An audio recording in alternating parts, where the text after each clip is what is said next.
Those who stand for nothing fall for anything.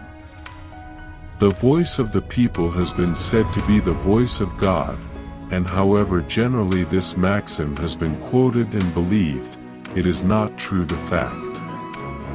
A well-adjusted person is one who makes the same mistake twice without getting nervous. The sacred rights of mankind are not to be rummaged for among old parchments or musty records.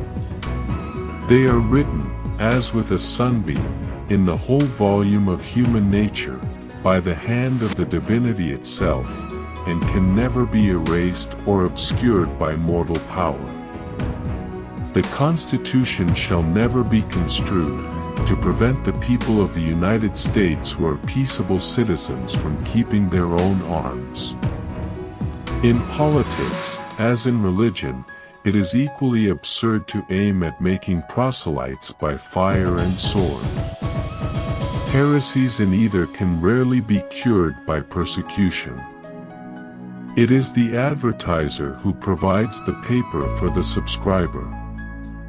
It is not to be disputed that the publisher of a newspaper in this country, without a very exhaustive advertising support, would receive less reward for his labor than the humblest mechanic.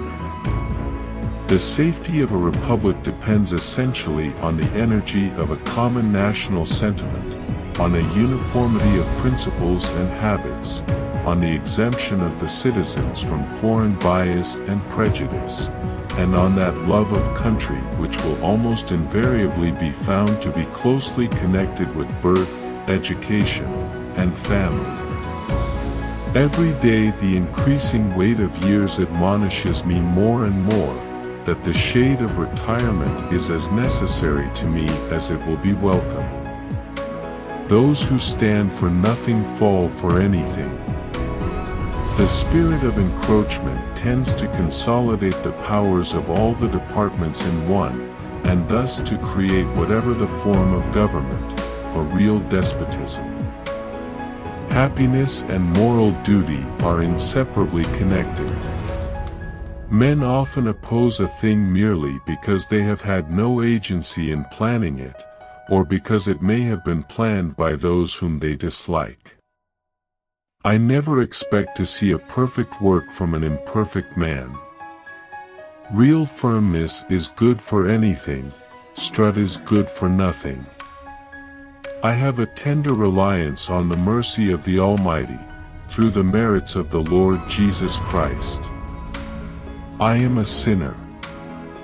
I look to Him for mercy, pray for me. The rights of neutrality will only be respected when they are defended by an adequate power.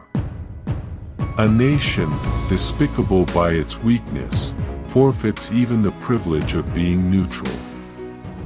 The character of an individual is determined not by wealth, power, or station, but by the principles that guide them in their dealings with others. To be prepared for war is one of the most effective means of preserving peace. As long as the reason of man continues fallible, and he is at liberty to exercise it, different opinions will be formed. Men give me credit for some genius. All the genius I have is this. When I have a subject in mind, I study it profoundly. Day and night it is before me. My mind becomes pervaded with it. The effort which I have made is what people are pleased to call the fruit of genius. It is the fruit of labor and thought. It's not tyranny we desire, it's a just, limited, federal government. If we can prevent the government from wasting the labors of the people, under the pretense of taking care of them, they must become happy.